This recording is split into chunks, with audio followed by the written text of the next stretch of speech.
तो इस वीडियो में इम्पोर्टेंट जीके जीएस क्वेश्चन देखने वाले हैं। यह वीडियो बिहार शिक्षक भर्ती 2024 के लिए मोस्ट इम्पोर्टेंट रहने वाला है। तो चलिए बिना देरी के शुरू करते हैं क्वेश्चन नंबर फर्स्ट से। इससे पहले आप लोग लास्ट तक जरूर बने रहिएगा। तो चलिए देखते हैं क्वेश्चन नंबर फर्स्ट से। क्वेश्चन नंबर फर्स्ट है कि कौन सा अधिनियम जो है प्रतिनिधित्व लोकतंत्र को भागीदारी लोकतंत्र में बदलता है, जिससे जमीनी स्तर पर लोकतांत्रिक संस्थाओं के विकास में एक महत्वपूर्ण कदम माना जाता है। तो देखिए इसका जो राइट आंसर होगा ये होगा डी, यानी 73वां संविधान संशोधन अधिनियम। तो 73वां संविधान संशोधन अधिनियम 1992 प्रतिनिधित्व लोकतंत्र को भागीदारी लोकतंत्र में बदलता है, जिससे जमीनी स्तर पर लोकतांत्रिक संस्थानों के विकास में महत्वपूर्ण कदम माना जाता है। और 42वां संविधान संशोधन अधिनियम 1976 को लघु संविधान भी कहा जाता है। ठीक है, लघु संविधान भी कहा जाता है। अब चलिए देखते हैं क्वेश्चन नंबर सेकंड। देखिए क्वेश्चन नंबर सेकंड है कि सर्व शिक्षा अभियान का उद्देश्य वो खाली स्थान वर्ष के आयु के वर्ग के सभी बच्चों के लिए उपयोगी एवं प्रासंगिक जो है प्रारंभिक शिक्षा प्रदान करना है। तो देखिए दो का जो राइट आंसर होगा ये होगा बी, यानी 6 से 14 वर्ष। तो सर्व शिक्षा अभियान का उद्देश्य 6 से 14 वर्ष के आयु वर्ग के सभी बच्चों के लिए उपयोगी एवं प्रासंगिक प्रारंभिक शिक्षा प्रदान करना है। भारत सरकार ने 2001 में सर्व शिक्षा अभियान को लागू किया। ठीक है, और शिक्षा को मौलिक अधिकार में भारतीय संविधान के 86वां संविधान संशोधन अधिनियम 2002 द्वारा जोड़ा गया है। ठीक है, और सर्व शिक्षा अभियान योजना अटल बिहारी वाजपेयी की सरकार द्वारा शुरू की गई। इस योजना के उद्देश्य देश के हर बच्चे को शिक्षा देना था। अब चलिए क्वेश्चन नंबर देखेंगे 3। देखिए क्वेश्चन नंबर जो है क्वेश्चन नंबर 3 है कि विश्व स्वास्थ्य दिवस जो है कब मनाया जाता है। विश्व स्वास्थ्य दिवस, इसका जो राइट आंसर होगा ये होगा डी ऑप्शन, यानी 7 अप्रैल। विश्व स्वास्थ्य दिवस 7 अप्रैल को मनाया जाता है। विश्व हीमोफीलिया दिवस जो है 17 अप्रैल को मनाया जाता है। और विश्व विरासत दिवस 18 अप्रैल को मनाया जाता है। वहीं पृथ्वी दिवस 22 अप्रैल को मनाया जाता है। विश्व तंबाकू रोधी दिवस जो है 31 मई को मनाया जाता है। विश्व श्रमिक दिवस 1 मई को मनाया जाता है। क्वेश्चन नंबर 4 है 2011 की जनगणना के अनुसार भारत की साक्षरता दर कितनी थी। तो देखिए इसका जो राइट आंसर होगा ये होगा ए ऑप्शन, यानी 2011 की जनगणना के अनुसार भारत की साक्षरता दर 74.0% थी। 2011 की जनगणना के अनुसार भारत में पुरुष साक्षरता दर 82.14% हैं। ठीक है, 82.14% है पुरुष साक्षरता दर। 2011 की जनगणना के अनुसार भारत में महिला साक्षरता दर, ये तो हो गया पुरुष यानी मेल। वहीं फीमेल साक्षरता दर क्या है, तो 65.46%। ठीक है, 65.46%। और सबसे कम साक्षरता वाला राज्य ये है बिहार। ठीक है, 2011 के जनगणना के अनुसार कितना है 61.82%। तो सबसे कम साक्षरता वाला राज्य है बिहार। और 2011 की जनगणना के अनुसार साक्षरता दर है 61.82। 2011 की जनगणना के अनुसार सर्वाधिक साक्षरता वाला राज्य है केरल, कितना है, तो 93.91%, यानी 93.91%। ठीक है, अब देखिए क्वेश्चन नंबर देखेंगे 5। ठीक है, क्वेश्चन नंबर 5। देखिए क्वेश्चन नंबर 5 है कि निम्नलिखित में से कौन सा सुमेलित नहीं है। ठीक है, कौन सा सुमेलित नहीं है, तो ये सी ऑप्शन सुमेलित नहीं है। ठीक है, सी ऑप्शन क्या है, सुमेलित नहीं है। ठीक है, तो देखिए चीन की जो राजधानी है ये क्या होता है, बीजिंग। चीन की राजधानी है बीजिंग। ठीक है, चीन की राजधानी है बीजिंग। ठीक है, रूस की राजधानी है मॉस्को। कनाडा का है ओटावा। ऑस्ट्रेलिया का है कैनबरा। देखिए रूस की राजधानी है बीजिंग। ठीक है, रूस की राजधानी है बीजिंग और इसकी मुद्रा है रेमिनबी। ठीक है, मुद्रा है चीन की रेमिनबी। शंघाई जो है ये चीन का सबसे बड़ा नगर है। शंघाई चीन का सबसे बड़ा नगर है। ठीक है, जो देश का सबसे बड़ा पतन और वस्त्र उद्योग का बड़ा केंद्र भी है। रूस में पार साइबेरियाई ट्रांस साइबेरियन रेलमार्ग विश्व का सबसे बड़ा लंबा रेलमार्ग है, जो रूस को पूर्व पूर्व में सेंट पीटर्सबर्ग से पश्चिम में व्लादिवोस्टोक को जोड़ता है। रूस की संसद का नाम ड्यूमा है और संघीय परिषद है। ऑस्ट्रेलिया की राष्ट्रीय मुद्रा ऑस्ट्रेलियाई डॉलर है, ठीक है, डॉलर है। अब क्वेश्चन नंबर 6 कहता है यूएनडीपी यानी संयुक्त राष्ट्र विकास कार्यक्रम का मुख्यालय कहाँ है, ठीक है। तो देखिए 7 की यदि बात करें तो 7 का जो राइट आंसर होगा, अच्छा 6 छूट गया है, कोई बात नहीं, पहले 7 देख लेते हैं। तो देखिए 7 का जो राइट आंसर होगा यूएनडीपी का जो मुख्यालय है ये है कहाँ है, तो न्यूयॉर्क। तो देखिए यूएनडीपी संयुक्त राष्ट्र विकास कार्यक्रम का मुख्यालय कहाँ, न्यूयॉर्क शहर में है। कहाँ, न्यूयॉर्क में। संयुक्त राष्ट्र विकास कार्यक्रम एक संयुक्त राष्ट्र संघ का वैश्विक विकास कार्यक्रम है। यह गरीबी कम करने, आधारभूत ढांचे के विकास और प्रजातांत्रिक प्रशासन को प्रोत्साहित करने का काम करता है। संयुक्त राष्ट्र विकास कार्यक्रम द्वारा मानव विकास रिपोर्ट, ह्यूमन डेवलपमेंट रिपोर्ट यानी HDR जो है जारी किया जाता है, ठीक है। तो यूएनडीपी द्वारा जो है HDR जारी किया जाता है और 2021 में इस रिपोर्ट में भारत का जो स्थान है ये 132वां है, ठीक है, 132। अब देखिए क्वेश्चन नंबर 6 देख लेते हैं। क्वेश्चन नंबर 6 है कि पटना से प्रकाशित होने वाला प्रथम अंग्रेजी अखबार कौन सा था। तो देखिए पटना से प्रकाशित होने वाला जो प्रथम अंग्रेजी अखबार था ये था दी बिहार हेराल्ड, ठीक है। तो पटना से प्रकाशित प्रथम अंग्रेजी समाचार पत्र दी बिहार हेराल्ड था, ठीक है। अंग्रेजी समाचार पत्र दी बिहार हेराल्ड था, तो इसका बी ऑप्शन क्या होगा, राइट होगा। 1875 ईस्वी में दी बिहार हेराल्ड समाचार पत्र का प्रकाशन आरंभ हुआ।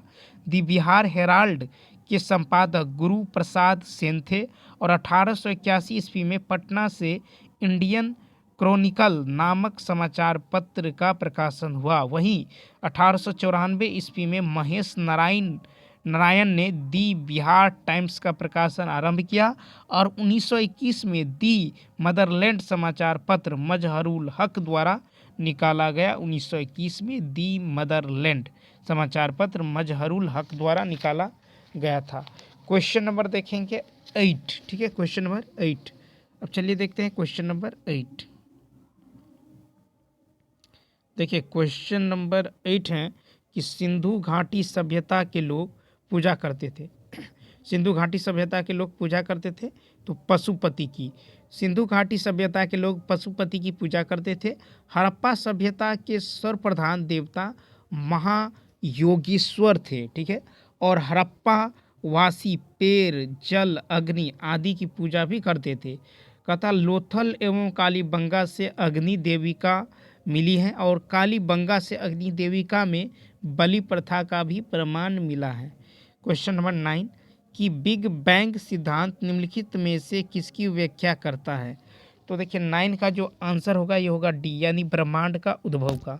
बिग बैंग जो थ्योरी है ये ब्रह्मांड के उद्भव की व्याख्या करता है। बिग बैंग सिद्धांत का स्पष्टीकरण बेल्जियम के खगोलविद एवं पादरी जॉर्ज लेमेतेर ने किया।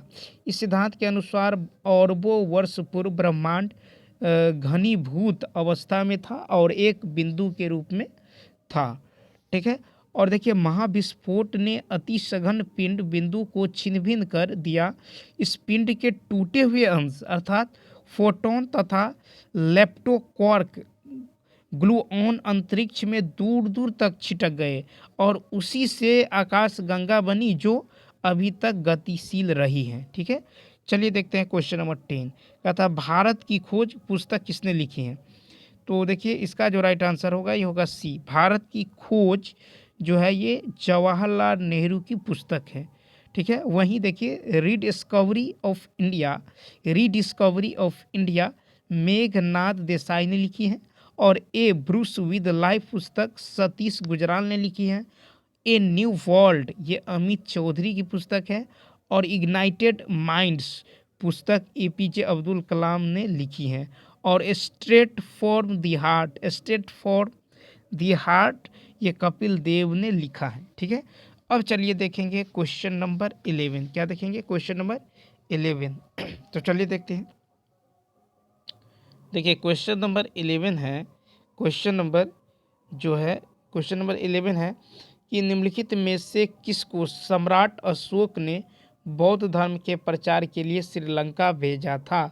तो 11 का राइट आंसर होगा सी, यानी महेंद्र एवं संघमित्रा। सम्राट अशोक ने बौद्ध धर्म के प्रचार के लिए महेंद्र एवं संघमित्रा को श्रीलंका भेजा। तृतीय बौद्ध संगीति का आयोजन पाटलिपुत्र में हुआ। अशोक ने तृतीय बौद्ध संगीति से बौद्ध धर्म का प्रचार विदेश में प्रारंभ किया। अशोक ने तृतीय बौद्ध संगीति का आयोजन संघ में मतभेद को दूर करने के लिए किया और तृतीय बौद्ध संगीति की जो अध्यक्षता है ये मोगलीपुत्र तीस्त ने किया।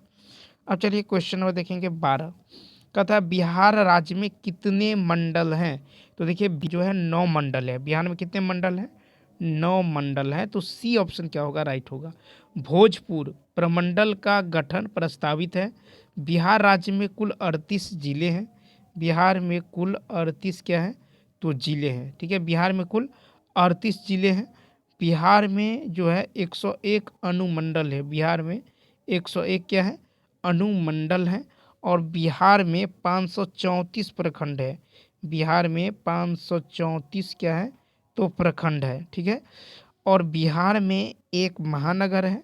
और दिसंबर 2020 में कैबिनेट की बैठक में बिहार सरकार ने रोहतास यानी सासाराम, पश्चिम बंगाल यानी बेतिया, पूर्वी चंपारण, मोतिहारी, समस्तीपुर और मधुबनी नगर परिषद को अपग्रेडेशन कर नगर निगम बनाने की मंजूरी दे दी है।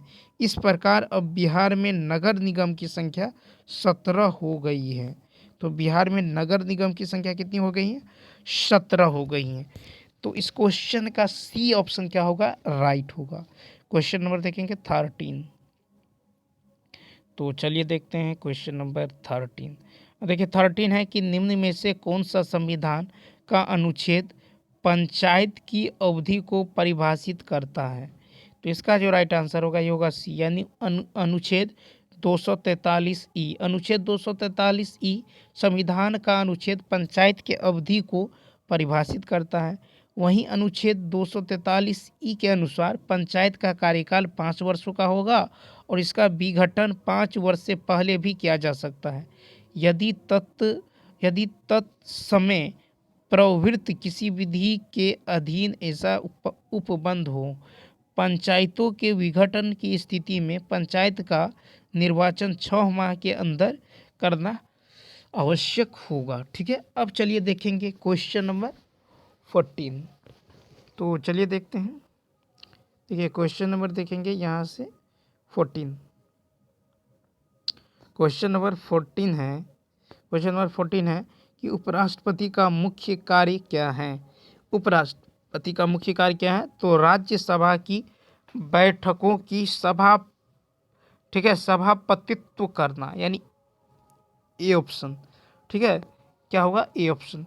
उपराष्ट्रपति का मुख्य कार्य राष्ट्रपति के पद की रिक्तता, ठीक है, रिक्तता को होने पर राष्ट्रपति पद धारण करना एवं राज्यसभा का सभापतित्व करना है।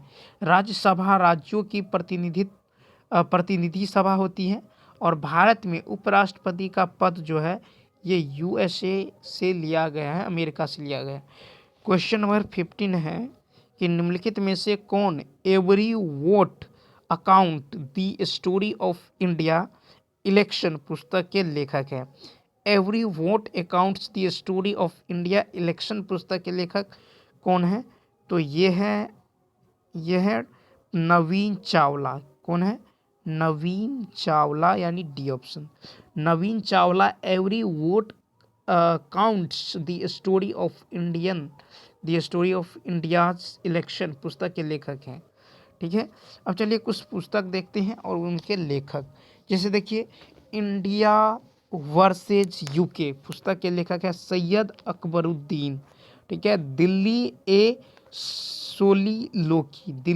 सोलीलोकी इसका लेखक है M Mukundan. The cinema of Satyajit Ray इस पुस्तक के लेखक है भास्कर चट्टोपाध्याय। कहता knows your rights and claim them इस पुस्तक के लेखक है एंजिला जोली। और देखिए होम इन दी वर्ल्ड, इस पुस्तक के लेखक है अमर्त्य सेन। चलिए देखते हैं 16। राष्ट्रीय विकास परिषद का मुख्य संबंध होता है। राष्ट्रीय विकास परिषद का जो मुख्य संबंध होता है ये होता है योजनाओं के अनुमोदन से। किसे होता है? योजनाओं के अनुमोदन से। 6 अगस्त 1952 को एनडीसी की स्थापना को की गई। एनडीसी के अध्यक्ष प्रधानमंत्री होते हैं और एनडीसी में राज्यों के मुख्यमंत्री भी शामिल होते हैं। नीति आयोग के सचिव ही एनडीसी के भी सचिव होते हैं। नीति आयोग की स्थापना 1 जनवरी 2015 ईस्वी को किया गया। ठीक है, चलिए देखते हैं 17। देखिए क्वेश्चन नंबर 17 है कि भारत के किस पूर्व टेनिस खिलाड़ी को अंतर्राष्ट्रीय टेनिस हॉल ऑफ फेम द्वारा गोल्डन अचीवमेंट अवार्ड से सम्मानित किया गया है? तो 17 का राइट आंसर होगा डी, यानी विजय अमृतराज। तो भारत के पूर्व टेनिस खिलाड़ी विजय अमृतराज जी को अंतर्राष्ट्रीय टेनिस हॉल ऑफ फेम द्वारा गोल्डन अचीवमेंट अवार्ड से सम्मानित किया गया। ठीक है, और विजय अमृतराज को 2021 गोल्डन अचीवमेंट अवार्ड में से सम्मानित किया गया। Question number 18। बिहार में मुख्यतः मिथिला और दरभंगा क्षेत्र में लगनी राग किस समय गाए जाते हैं? तो ये गाए जाते हैं विवाह के समय। बिहार में मुख्यतः मिथिला और दरभंगा क्षेत्र में लगनी राग जो है ये विवाह के समय गाए जाते हैं। वहीं भैरवी राग भगवान शिव से संबंधित है और फागु राग होली उत्सव पर गाया जाता है। प्राचीन भारत में 16 महत्वपूर्ण संस्कार रहा है। इसमें सबसे महत्वपूर्ण विवाह संस्कार को माना गया है और विवाह को एक धार्मिक प्रयोजन भी दिया गया है। ठीक है, क्वेश्चन नंबर 19 है कि निम्नलिखित में से कौन सा एक सुमेलित नहीं है? तो सुमेलित नहीं है महावीर को ज्ञान प्राप्ति। ठीक है, तो महावीर को ज्ञान प्राप्ति ये गाया सुमेलित सही नहीं है। ठीक है, महावीर को ज्ञान प्राप्ति राजगृह के ऋजुपालिका नदी तट पर, ठीक है, जृंभिका ग्राम में हुआ था। महावीर को ज्ञान प्राप्ति साल वृक्ष के नीचे हुआ। महावीर जैन धर्म के 24वें एवं अंतिम तीर्थकर थे। जैन धर्म के प्रथम तीर्थकर ऋषभदेव थे। ठीक है, जैन धर्म के त्रिरत्न हैं सम्यक दर्शन, सम्यक ज्ञान और सम्यक चरित्र। बौद्ध धर्म के त्रिरत्न है बुद्ध, धम्म और संघ। ठीक है, क्वेश्चन नंबर 20। कथा किस सातवाहन नरेश ने गाथा सप्तशती नामक महत्वपूर्ण कृति की रचना की है? तो 20 का जो राइट आंसर होगा ये होगा सी, यानी हाल। तो हाल सातवाहन नरेश ने गाथा सप्तमी नामक महत्वपूर्ण कृति की रचना की है। सी ऑप्शन क्या होगा? राइट होगा। अब देखिए कि गाथा सप्तशती पुस्तक प्रेम से संबंधित है और इस पुस्तक में समाजवादी विचार, गरीबों के प्रति भी सहानुभूति दर्शाया गया है। अब देखिए सातवाहन वंश के संस्थापक कौन थे? तो ये थे सिमुक। सातवाहन वंश के संस्थापक कौन थे? सिमुक थे। सातवाहन वंश के महानतम शासक गौतमी पुत्र सातकर्णी है। ठीक है, और अंतिम जो है ज्ञात सातवाहन जो शासक है ये यज्ञश्री हैं। चलिए देखते हैं क्वेश्चन नंबर 21। देखिए क्वेश्चन नंबर 21 है कि किस मुगल सम्राट के मकबरे में गुंबद का निर्माण नहीं किया गया है? तो इसका जो राइट आंसर होगा ये होगा सी, यानी अकबर। तो अकबर के मकबरा में गुंबद का निर्माण जो है नहीं किया गया है। ठीक है, अकबर का मकबरा जो है सिकंदरा में अवस्थित है। अकबर का मकबरा जो है ये सिकंदरा में अवस्थित है। और देखिए बाबर और बहादुर शाह जफर का जो मकबरा है ये भारत में अवस्थित नहीं है। तो बाबर और बहादुर शाह जफर का मकबरा भारत में अवस्थित नहीं है। बाबर का मकबरा काबुल में है और बहादुर शाह द्वितीय का मकबरा रंगून में अवस्थित है। अकबर ने फतेहपुर सिकरी को राजधानी बनाकर वहां अनेक भवन निर्माण किया और पंचमहल और बुलंद दरवाजा फतेहपुर सिकरी में अवस्थित है। पंचमहल और बुलंद दरवाजा फतेहपुर सिकरी में अवस्थित है। क्वेश्चन नंबर 22 देखेंगे। 22 है कि 5वां यूके इंडिया अवार्ड 2023 में किसने global Indian icon of the year पुरस्कार जीता है? तो इसका जो राइट आंसर होगा ये होगा सी, यानी मेरी कॉम। 5वां यूके इंडिया अवार्ड 2023 में मेरी कॉम ने ग्लोबल इंडियन आइकन अवार्ड ठीक है, अवार्ड ऑफ द ईयर का पुरस्कार जीता है। ठीक है, नरेंद्र मोदी को लोकमान्य तिलक पुरस्कार 2023 से सम्मानित किया गया है। ठीक है, अब चलिए देखते हैं नेक्स्ट क्वेश्चन, यानी क्वेश्चन नंबर 23। कहता जब सिंध का विलय हुआ उस समय भारत का गवर्नर जनरल कौन था? तो ये था लॉर्ड एलन बरू। तो जब सिंध का विलय हुआ उस समय भारत का गवर्नर जनरल लॉर्ड एलन बरू था। 1843 ईस्वी में मियानी के युद्ध में चार्ल्स नेपियर ने सिंध के अमीरों को पराजित कर सिंध पर अधिकार कर लिया। अंग्रेजों ने सिंध विजय को अफगानिस्तान युद्ध से जोड़कर देखा जाता है। चार्ल्स नेपियर ने पंजाब पर भी विजय प्राप्त किया है। लॉर्ड एलन बरो 1842 से 44 ईस्वी लॉर्ड ऑकलैंड के बाद भारत का गवर्नर जनरल जो है ये बन कर आया है। ठीक है, क्वेश्चन नंबर 24 देखिए। क्वेश्चन नंबर 24 है कि अलीगढ़ आंदोलन का चरित्र कैसा था? ठीक है, अलीगढ़ आंदोलन का चरित्र कैसा था? इसका राइट आंसर जो होगा ये होगा बी ऑप्शन, यानी 2, 3, 5।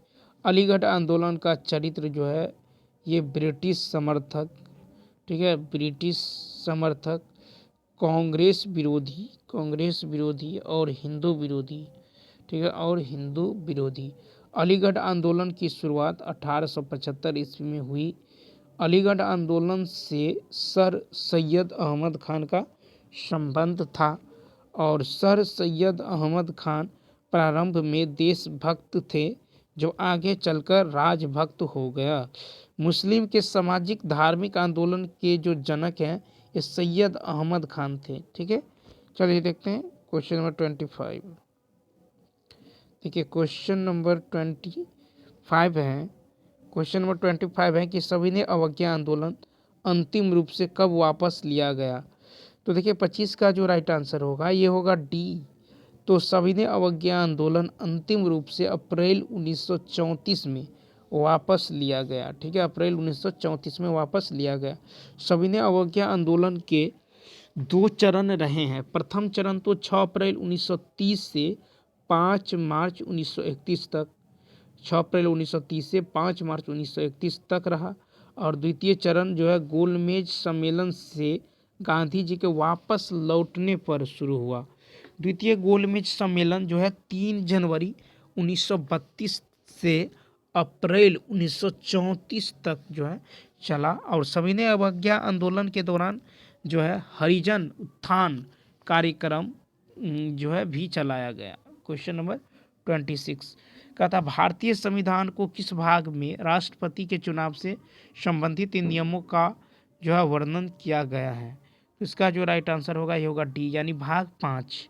तो भारतीय संविधान के भाग 5 में राष्ट्रपति के चुनाव से संबंधित नियमों का वर्णन किया गया है। ठीक है, अब देखेंगे कि क्वेश्चन नंबर 27।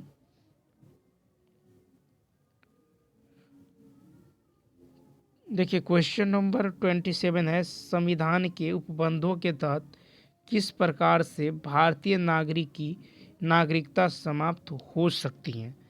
ठीक है, तो इसका जो राइट आंसर होगा ये होगा डी, यानी उपर्युक्त सभी, त्यागने पर और पर्यावसान पर और वंचित किए जाने पर। ठीक है, भारतीय संविधान के अनुच्छेद 5 से 11 नागरिकता से संबंधित है और भारतीय संविधान का भाग 2 ये नागरिकता से संबंधित है। नागरिकता 2 प्रकार की होती हैं, एक तो एकल और दूसरी होती है दोहरी। ठीक है, एकल और दोहरी। भारत में तो एकल नागरिकता है, वहीं अमेरिका यूएसए में दोहरी नागरिकता है। क्वेश्चन नंबर 28 है, अनुच्छेद 25 से 28 के अंतर्गत प्रदत्त धार्मिक अधिकारों पर राज्य किन आधारों पर प्रतिबंध लगा सकता है? तो देखिए डी ऑप्शन, यानी उपयुक्त में से एक से अधिक। अनुच्छेद 25 से 28 के अंतर्गत प्रदत्त जो धार्मिक अधिकारों पर राज्य लोक व्यवस्था, सदाचार और स्वस्थ के आधार पर प्रतिबंध लगा सकता है।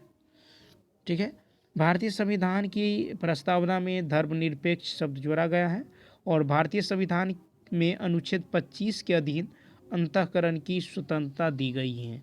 भारतीय संविधान के अनुच्छेद 26 के अधीन धर्म के लिए प्राप्त आय पर कर से छूट दी गई है। क्वेश्चन नंबर 29, देखिए क्वेश्चन नंबर 29 है कि राष्ट्रपति पद पर कार्यवाहक राष्ट्रपति के अलावा सबसे कम अवधि तक पद पर रहने वाले राष्ट्रपति कौन है? तो 29 का जो राइट आंसर होगा ये होगा बी, यानी डॉक्टर जाकिर हुसैन। तो राष्ट्रपति पद पर कार्यवाहक यानी राष्ट्रपति के अतिरिक्त सबसे कम अवधि तक पद पर रहने वाले राष्ट्रपति डॉक्टर जाकिर हुसैन थे। कौन थे? डॉक्टर जाकिर हुसैन। तो बी ऑप्शन क्या होगा? राइट होगा। बी ऑप्शन क्या होगा? राइट होगा।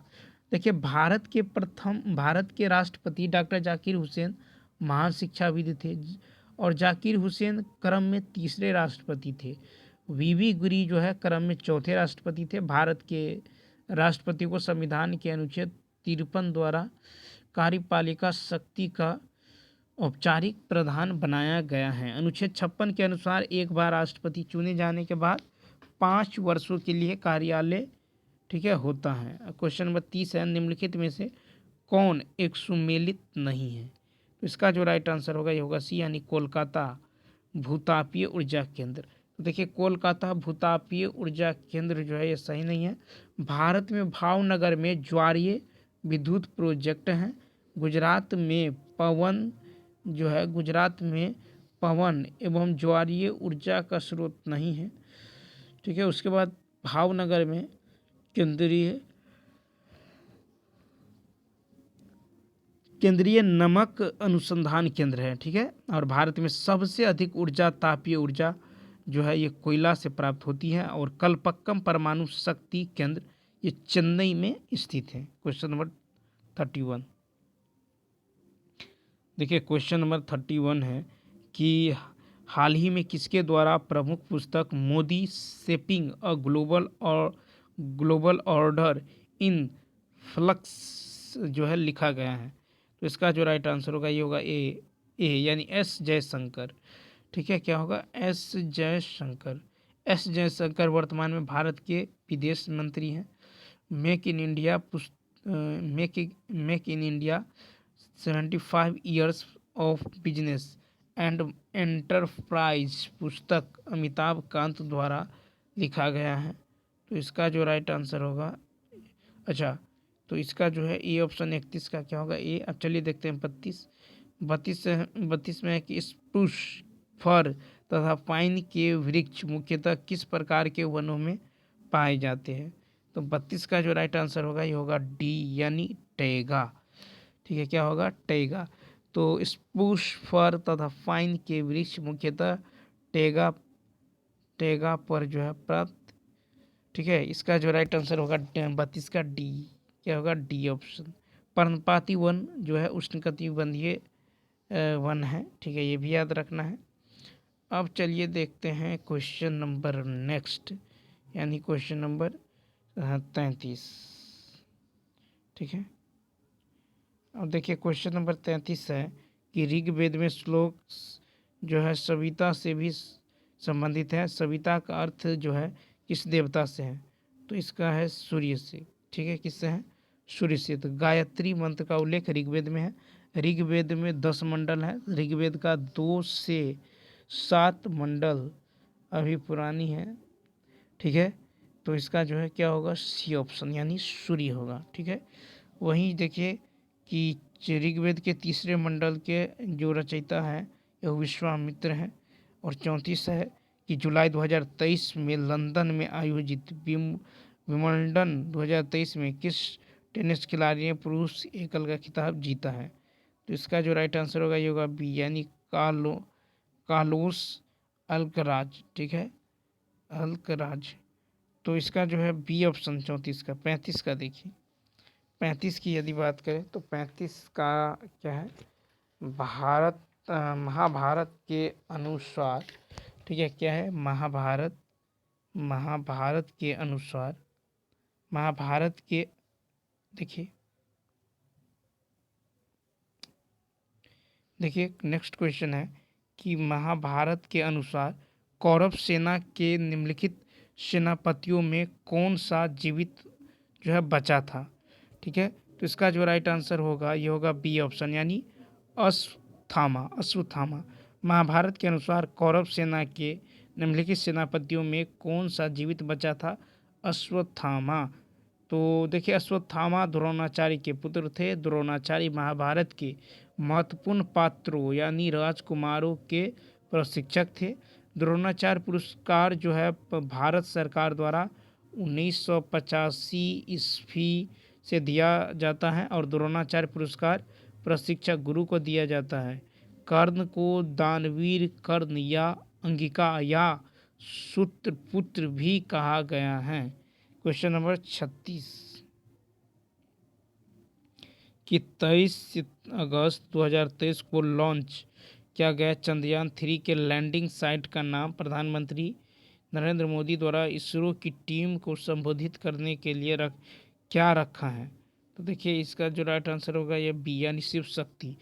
23 अगस्त 2023 को 23 अगस्त 2023 को लॉन्च चंद्रयान 3 के लैंडिंग साइट का जो नाम है ये शिव क्या है, शिव शक्ति रखा गया है। ठीक है, शिव शक्ति। ठीक है, उसके बाद देखिए 22 अक्टूबर 2008 को लॉन्च चंद्रयान फर्स्ट का लैंडिंग साइट का, ठीक है, लैंडिंग साइट का नाम जवाहर पॉइंट रखा गया था। Question number 37। अब देखिए क्वेश्चन नंबर 37 देखेंगे, तो चलिए देखते हैं यहाँ से। अब देखिए क्वेश्चन नंबर 37 है, क्वेश्चन नंबर 37 है कि लाला लाजपत राय किसके विरुद्ध प्रदर्शन कर रहे थे जब वे पुलिस की बर्बरता के शिकार हुए? 37 का डी ऑप्शन, यानी Simon commission. Lala Lajpat Rai Simon commission का विरोध करते हुए पुलिस बर्बरता के शिकार हुए।